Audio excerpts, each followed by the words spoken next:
esse momento importante para a gente, que é a gravação do podcast Tecnopolítica com o Sérgio Amadeu e a Larissa. Obrigado.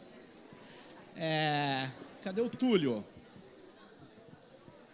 Bom, eu sou o Sérgio Amadeu, sou do podcast Tecnopolítica.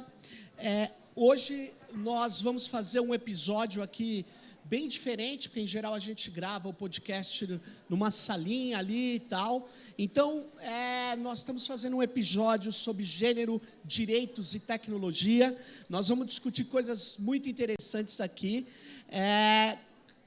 E eu quero, antes de apresentar a Larissa Santiago, das Blogueiras Negras, eu quero agradecer aqui o Colabora América, a Clarissa e o Bernardo. Quero agradecer a Fundação Heinrich Böll, que tem ajudado a gente total apoio ao podcast Tecnopolítica. A Manu, a Marilene e a Anete, valeu pelo apoio. E o que é o Tecnopolítica?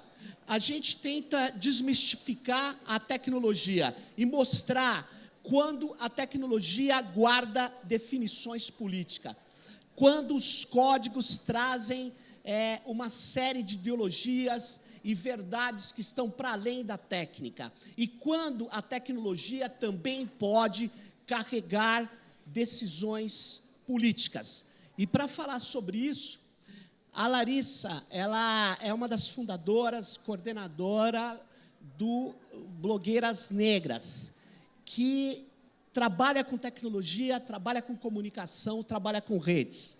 E tem tudo a ver com essa pegada da tecnopolítica. Por quê? Porque é muito fácil a gente achar que a tecnologia é neutra. É muito fácil achar que uma solução algorítmica não tem nada de político, não tem nada de ideológico, né? Que não reproduz coisas como, por exemplo, o racismo, o patriarcalismo. E aí, eu pergunto para você, Larissa, o que você acha disso? Os códigos, a tecnologia, o digital, pode reproduzir o racismo? Pode reproduzir a misoginia? Boa tarde, gente. Obrigada, professor. Obrigada ao Colabora América, Clarisa, as meninas, Manu, todo mundo. Bom, a gente sabe que tudo que o ser humano toca, já para citar o Rei Leão, tudo que o ser humano toca tem inputs do próprio ser humano. Então, acho que todo mundo sabe, eu já ouvi dizer, por exemplo, que as câmeras digitais ou que as câmeras de reprodução, né, cinematográfica não identificavam, por exemplo, a face e a pele das pessoas negras, né? E que, apesar dos avanços tecnológicos, isso continua acontecendo. Quer dizer, a máquina ela não está sozinha fazendo o trabalho dela. Então, todo o nosso input humano está reverberado nesses lugares, né? Então, tanto o racismo, quanto a transfobia, quanto o machismo, tá sim, ele é reflexo, sim, na tecnologia. Você sabe, Larissa, que eu tenho um aluno, né, que em breve vai estar ouvindo nossa conversa. Ele é aluno do doutorado lá na Universidade Federal do ABC. Ele se chama Tarcísio Silva. Um beijo, Tarcísio, meu conterrâneo. Olha, ela mandou um beijo pro Tarcísio. É mesmo. Meu conterrâneo, baiano. Sim, senhor. O Tarcísio, ele pesquisa o racismo algoritmizado. E as pessoas uma vez me falaram, mas você perde tempo. Imagina que algum desenvolvedor ia criar um código racista. Não é essa a questão, né?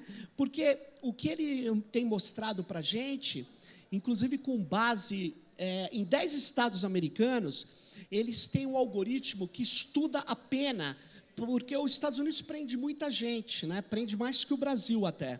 E aí o que acontece?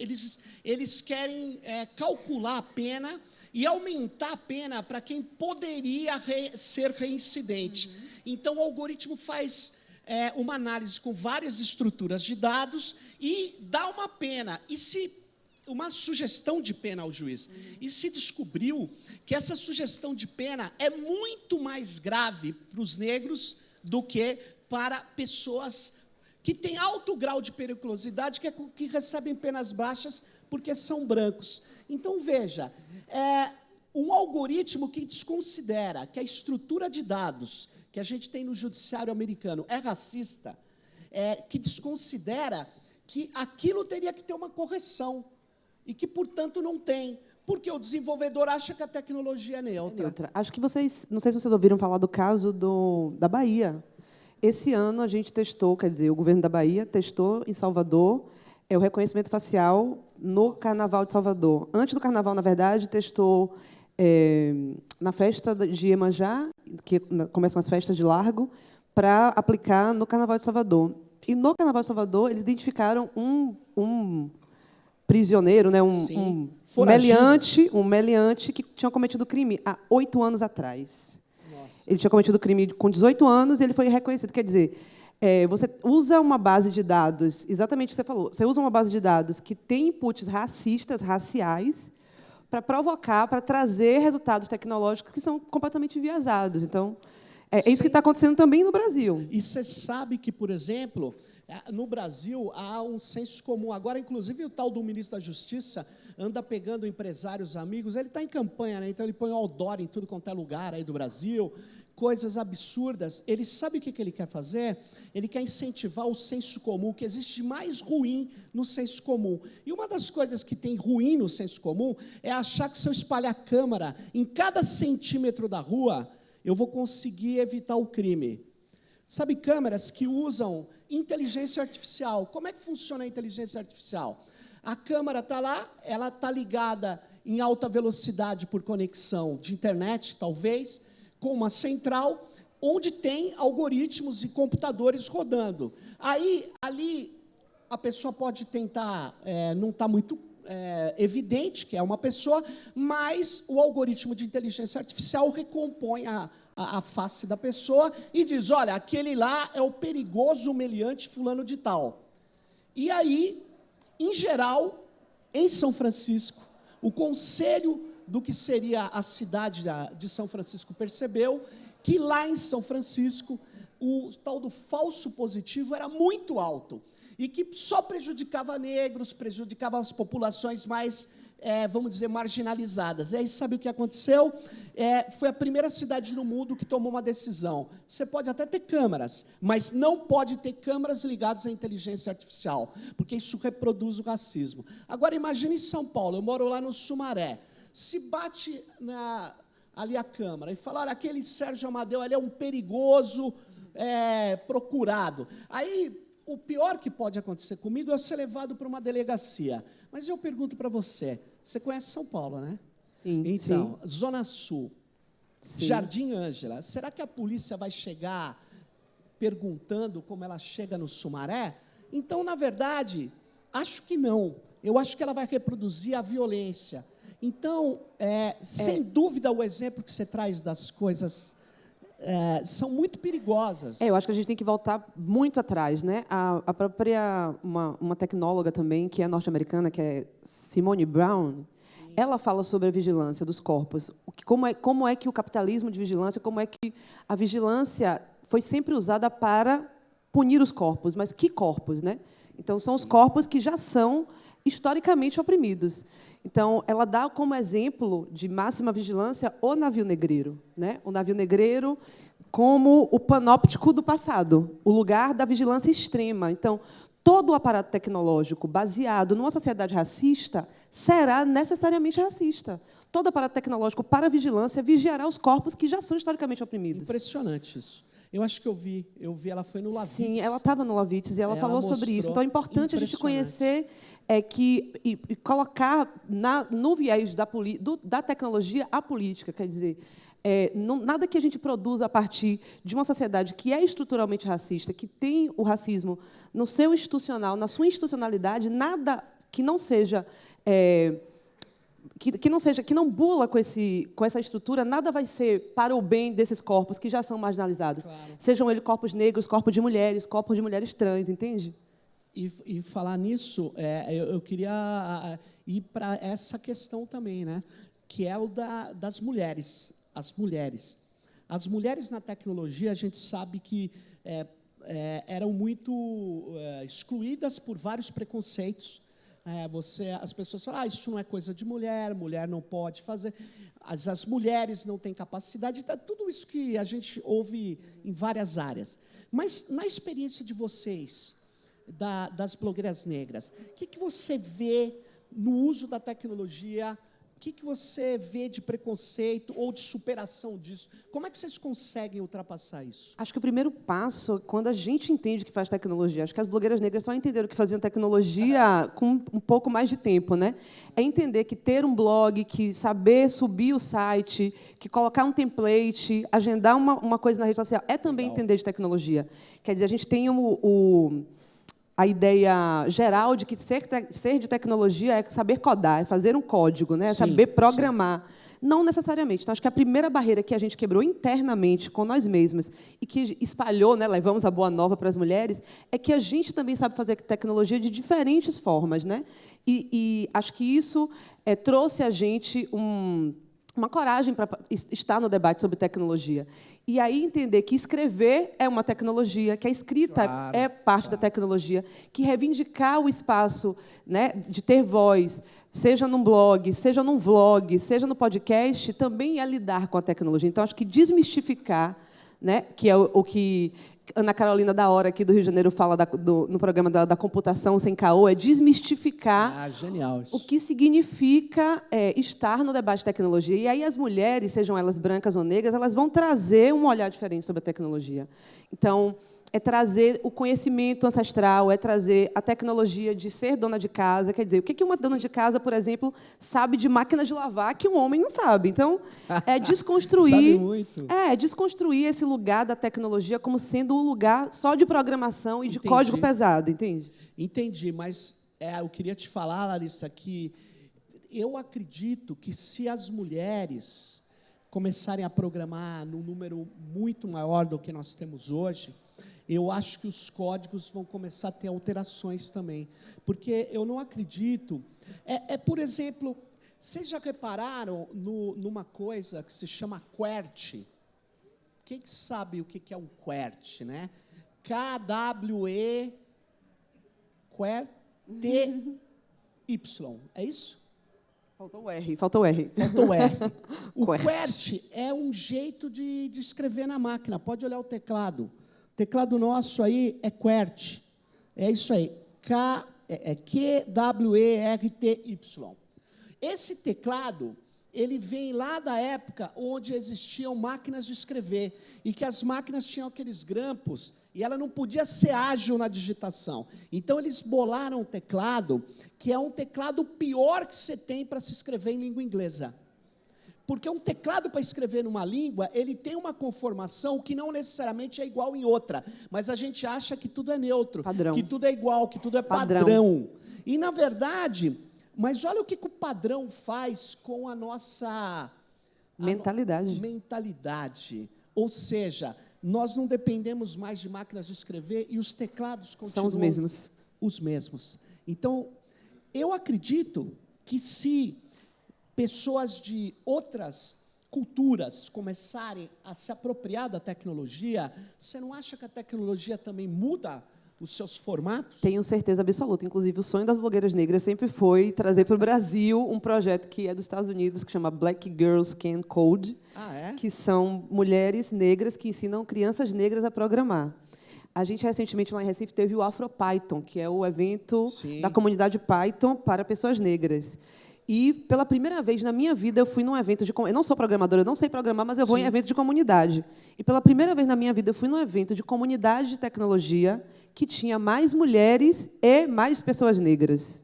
Olha só. A comunidade Python é uma comunidade que me parece ser diversa. Então, pensar nesses lugares também, nesses espaços, onde as pessoas podem... E me parece que a comunidade Python se ajuda e se conforma no sentido de incluir essas pessoas, me parece que é uma evolução. Sabe o que você está me falando? A comunidade Python teve uma das cenas assim, mais interessantes.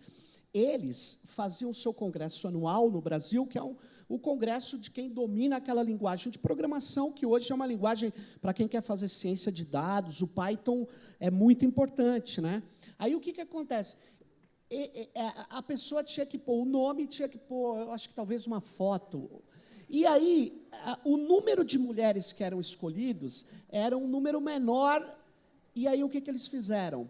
Eles fizeram a ideia de submissão de papers e de propostas sem nome. Por quê? Porque existia na comunidade, eles achavam, e depois o resultado mostrou que era correto, que eles, é uma menina que mandou, então não vai. Sim. Então, o que eles, ao tirar, aumentou o número de papers, de painéis de meninas. Por quê? Porque elas tinham, na verdade, as mesmas ideias ou ideias interessantes que não estavam colocadas para a comunidade. Mas muitos da comunidade rejeitavam. Por quê? Porque tinha um preconceito embutido na própria programação. Então, isso é muito interessante. A comunidade Python deu um exemplo muito legal no Brasil, e agora eu fiquei também não conhecia também essa história. Eu acho que a comunidade de tecnologia em si, né, toda, os programadores, as pessoas que programam, os game designers, tem justamente por esse discurso de a tecnologia ser neutra, ser neutral, existe esse discurso que que beira a ser machista, né? Então, a gente tem casos bizarros de mulheres que sofreram machismo sendo gamers, né, que ganham determinados campeonatos de game, mas, quando se revelam ser mulheres, sofrem machismo. Então, assim, existe um lugar padrão na comunidade de tecnologia que precisa ser quebrado, que a gente precisa virar chave, que é desconstruir essa ideia de que a tecnologia é neutra para que o padrão comece a virar, a ter o ponto de virada. Muito legal isso. E você estava falando para mim ali, antes da gente entrar, que quando vocês colocam textos no blog sobre trans, aí vocês têm um ataque de DDoS. A gente tem muita experiência, né? Hoje somos 4 mulheres, inclusive uma delas está aqui, Vivi Rodrigues. Beijo, Vivi. E, ao longo dos anos, nós temos 7 anos de caminhada, ao longo dos anos a gente foi entendendo algumas coisas que têm relação com o jeito que a gente constrói, né? Nós somos um site feminista negro, recebemos textos de mulheres negras sobre diversos aspectos, a gente escreve desde saúde até educação, tecnologia, todos os assuntos que englobam a vida das mulheres negras. A gente caminha do lado dos movimentos sociais, então a gente também dá suporte e é suportada pelos movimentos sociais. Nos identificamos como mídia negra, e aí, nessa caminhada, a gente começou a entender que existia também determinados ataques específicos quando os assuntos eram específicos. Então, a gente começou a entender, por exemplo, que existe uma comunidade organizada de atacantes que são transfóbicos. Então, todos os textos de mulheres trans, de mulheres negras trans, que denunciavam ou que traziam assuntos que são afirmativos para a autoestima das mulheres trans, a gente era sistematicamente atacada de diversas formas. Nos comentários do blog, na própria queda do site, que são os ataques de DDoS, ataque às redes sociais, porque a gente divulga o texto nas outras redes sociais, enfim. Então, a gente percebeu que havia um ataque sistemático. E isso para dizer que o jeito de fazer tecnologia também, né, implica em trazer medos para as pessoas. Então, os atacantes queriam e conseguiram uma coisa que é muito cara para a gente, que é fazer com que as mulheres trans parassem de escrever. Então, hoje, a gente tem uma dificuldade enorme em ter textos de mulheres trans. Inclusive, o último deles é um texto de Neon Cunha, que é uma ativista de São Paulo. Sim. E está no site, mas é isso. Isso a gente entendeu com o uso da tecnologia e como é que a gente faz para contornar esses... Você sabe que, um dos primeiros podcasts, você até comentou, que a gente fez da Gabi Jones. Sim. Ela falava da dificuldade. Eu nunca tinha pensado nisso. Ela falou assim, quando uma ativista, mulher, ela passa a ser perseguida por essa horda de milícias digitais, aí, muitas vezes ela não consegue abrir a própria mídia social, o Facebook, ou sei lá o quê, ela não consegue fazer isso. Uhum. E que precisa de um apoio. Eu fiquei muito chocado com aquela informação, porque, de fato, eles batem em coisas assim absurdas. Sim, a gente tem conversado entre a gente sobre cuidados digitais, né? Então, esse é um assunto que nós temos falado entre a gente, porque entendemos também que o mundo offline e o online estão imbrincados. Perfeito. E que a gente para de fazer, né? A gente, como ativista, como militante, que tem uma atitude proativa com a violência online, com a violência racista na internet, nas redes, a gente dá um passo atrás. Então, a gente começou a construir conversas, a construir guias, espalhar coisas sobre cuidados digitais e entender como é que a gente pode reverberar isso de maneira positiva. Aliás, Larissa, vocês têm lá no blog, né, o Guia Prática de Estratégias e Táticas para a Segurança Digital Feminista. Vale a pena baixar, precisa ser atualizado, mas vamos abrir aí, que a gente tem aí uns 10 minutinhos ainda. Então, é a primeira vez que o Tecnopolítica está sendo feito ao aqui. Vivo. Ao vivo. E quem tiver questões aqui, principalmente para a Larissa, ou questões ou respostas, como vocês têm dito aqui, está aberto. Vamos lá. Tecnopolítica com vocês.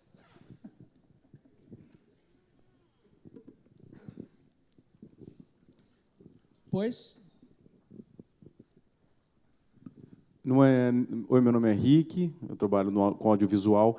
É só para complementar sobre um documentário que está agora rodando no Brasil, que é O Bicha Travesti, que conta a história da Linda Quebrada, e é muito interessante.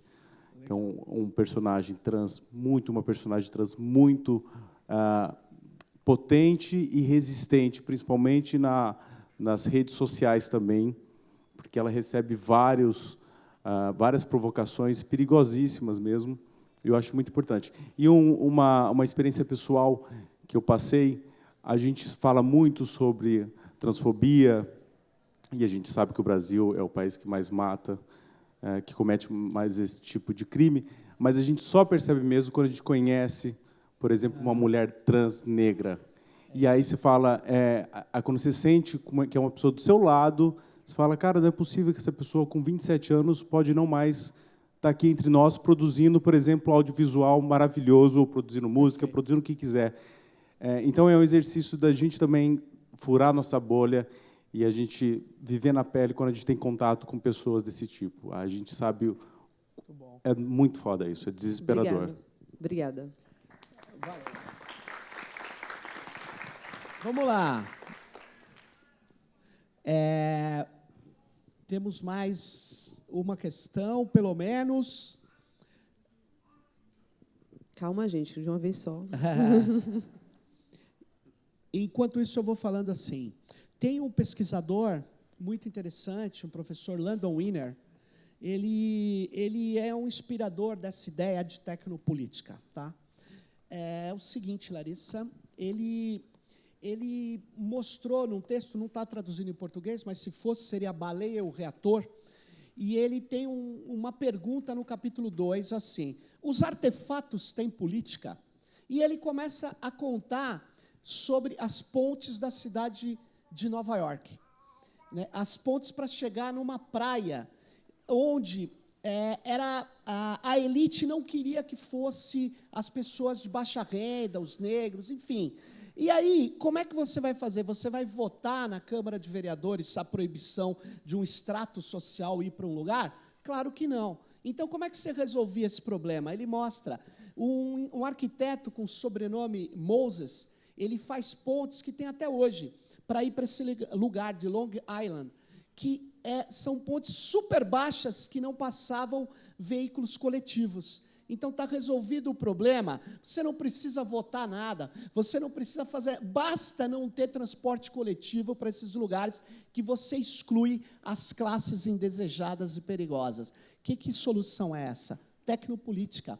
É uma solução onde a política ela é feita pela técnica. Eu convido a todas e a todos a repararem em cada ação, principalmente das tecnologias de machine learning, inteligência artificial, tecnologias de sistemas algorítmicos que embarcam decisões políticas racistas, patriarcais, absurdamente excludentes. Larissa. Temos uma colocação ali. Obrigado, boa tarde. Boa tarde. Eu me chamo Luca, eu sou programador. Atualmente estou envolvido com blockchain, né, e criptomoedas. E complementando o que você está falando, né, a blockchain e outras tecnologias, elas são, na realidade, produtos culturais humanos. Né? Por serem produtos culturais humanos, eles carregam, claro que sim, política. Né? É um ato político você criar qualquer tipo de coisa. Não importa muito. Eu não acredito muito nessa ideia de que a tecnologia ela é uma coisa neutra. Não, ela não é. Inclusive, ela incentiva determinados comportamentos. Determinadas tecnologias, assim como a ponte, ela incentiva que não se tenha um ônibus ali, afinal de contas, ela cria ali um incentivo contrário ao transporte público, a tecnologia faz a mesma coisa. Então, um exemplo besta, né? O like do Facebook. Né?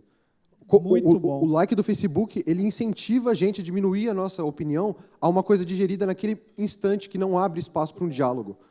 E nós não percebemos isso.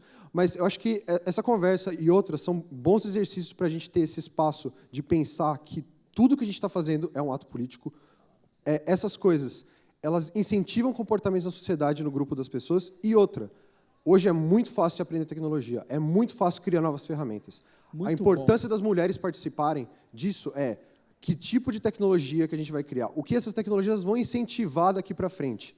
E eu acho que isso é primordial. E puxando um pouquinho, só um último comentário em relação à parte de blockchain, que é a parte que eu estou trabalhando hoje, eu acho que é um assunto muito bom porque a gente tem a oportunidade de, com uma tecnologia, definir o nosso tipo de dinheiro. E não um tipo de dinheiro que serve ao interesse do banqueiro, que o interesse dele, na verdade, é prender a gente. Né? Não, um dinheiro que incentiva um comportamento nosso. Então, muito bom o comentário, realmente. Legal. E eu acredito nisso. Obrigado. Você é Lucas? Luca. Sem o S. Luca, esse próximo podcast Tecnopolítica... Vai ser sobre blockchain. Vai ser o nosso aqui. Mas o outro vai ser sobre blockchain ou holochain. Imperdível, cara. Perfeito. Olha, uma coisa só, comentário, viu? A holochain, ela está muito no começo, né? É uma tecnologia de nova. E a nossa equipe, uma das primeiras, está experimentando com ela. Então, se você quiser, aí, já leva a gente já usou, já tem coisas para passar. Viu? Larissa, com você aí. Eu agradeço. Tem mais colocações? Mulheres querem falar? As mulheres ficaram mais uma aqui. Em polvorosa. Então, a gente só tem espaço para mais uma. Mais uma aqui. Vamos abrir só mais um pouquinho, gente. Ali... Agora que as mulheres querem falar, o povo quer terminar. Eu vou te passar. Depois eu te passo. Eu estava lendo recentemente aquele último livro da Angela Davis, e ela faz uma reflexão sobre o avanço da luta da população negra. Então, ela estava refletindo que, em 2016, o Pantera Negra ia fazer 50 anos de existência, mas que os 10 objetivos da fundação do partido, se fossem colocados 100 anos antes, não se atingiu nenhum dos objetivos, e 50 anos depois também não se atingiu nenhum desses objetivos. E hoje a gente está colocando na mesa problemas novos, como esse que vocês estão trazendo.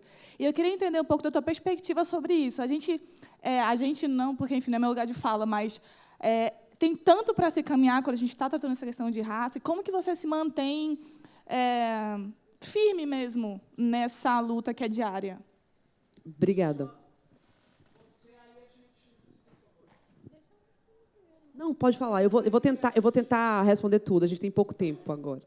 Bem, eu só queria dar um exemplo. Eu sou líder de produto e eu trabalhei numa empresa onde a gente desenhou, era uma empresa de crédito, e a gente desenhou um sistema no qual era impossível um investidor só investir, por exemplo, em homens brancos. A gente setou a ferramenta de certa maneira para que fosse sempre que um investidor fosse procurar alguém, ele encontrasse necessariamente homens e mulheres. E caso ele procurasse ele poderia investir só em mulheres, ele poderia investir só, sei lá, em mulheres trans, mas ele nunca poderia deixar de investir em mulheres trans ou em mulheres. Obrigado. Entende? A gente programou, e foi uma experiência muito complicada, porque eu, junto com um dos sócios, que era negro, ativista, maravilhoso, eu expliquei para ele a problemática, ou seja, a gente poderia dar a possibilidade de exclusão de um gênero ou de ou de mulheres trans, por exemplo, porque o investidor, como a ferramenta ou seja, você selecionava o perfil que você queria, era passível de exclusão. E aí eu falei, cara, isso não faz sentido, vamos transformar isso, vamos deixar ela, vamos eliminar a possibilidade de exclusão na ferramenta. E a gente sentou e a gente convenceu todos os outros 5 sócios. E eu era da parte de tecnologia, eu tinha que conversar com todos os meus programadores. E a gente conseguiu, mas foi muito difícil, porque toda vez que eu sentava, mesmo como líder, eu era a chefe de toda a tecnologia, eu sentava com os programadores e explicava como a ferramenta funcionava, eles tinham muita resistência, porque eles diziam que, não, mas a gente deve ter a liberdade de escolha. Eu falava, mas se a liberdade de escolha está excluindo uma classe que a gente está tentando incluir, isso é liberdade? É essa liberdade que você defende? Então, isso vai bem na linha do liberalismo, né? Que é, será que essa liberdade ela não vai causar uma exclusão? Será que para defender um ideal a gente vai manter isso? Eu quis trazer esse exemplo porque a tecnologia ela é muito propositiva quando você tem esse tipo de consciência. Então, a gente pode criar ferramentas de grande impacto, né, que consigam diminuir a exclusão se a gente tiver poder político dentro das empresas para usar essas ferramentas como impacto. Perfeito. Você acabou respondendo a ela também. Acabou respondendo a ela também. Acho que vai para a gente finalizar. Finalizando, acho que o que a gente, apesar de estar bem trágica a conversa do podcast, né, a gente acredita que a tecnologia é o lugar de pensar futuro, né, gente? O futuro é tecnológico, a tecnologia está tomando conta das nossas vidas, e eu acredito que o lugar das mulheres, o lugar das mulheres negras, o lugar das mulheres trans, também é o lugar da tecnologia, né? É o lugar de pensar futuros possíveis.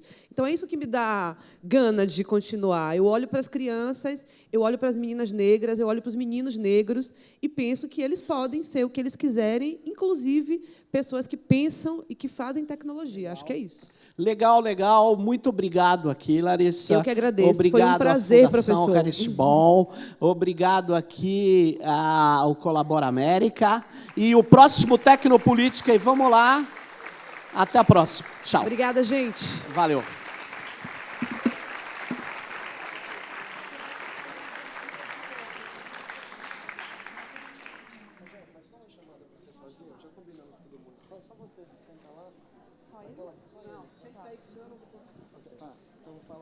Ó, pessoal, teve uma falha no início aqui do microfone. Eu vou ter que gravar o início de novo. É o fim da Finge de novo que vocês estão animados. Mas o que eu falo mesmo? Ah, entrada. Eu lembro que eu fiz. Quando tem que ser. Sérgio Amadeu. Eu não sou ator, eu sou professor. Quando você tem que fazer de novo, nunca dá certo. Vai, ó. A voz, então vamos lá. A voz era assim. Com vocês, Sérgio Amadeu, Larissa Santiago. Uau! Estamos aqui num novo episódio do Tecnopolítica, o podcast que trata de como a política pode estar inserida em códigos, em tecnologias, como a tecnologia carrega decisões políticas. Nós estamos aqui para falar de gênero, direitos e tecnologia.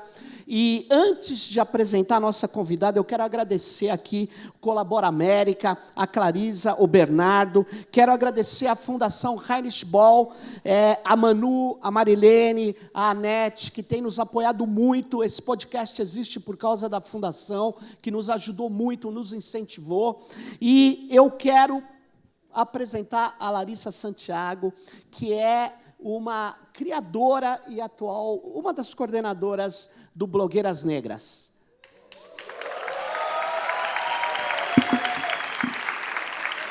Isso porque ele falou que não era ator, né? Não vou conseguir. Eu não vou conseguir.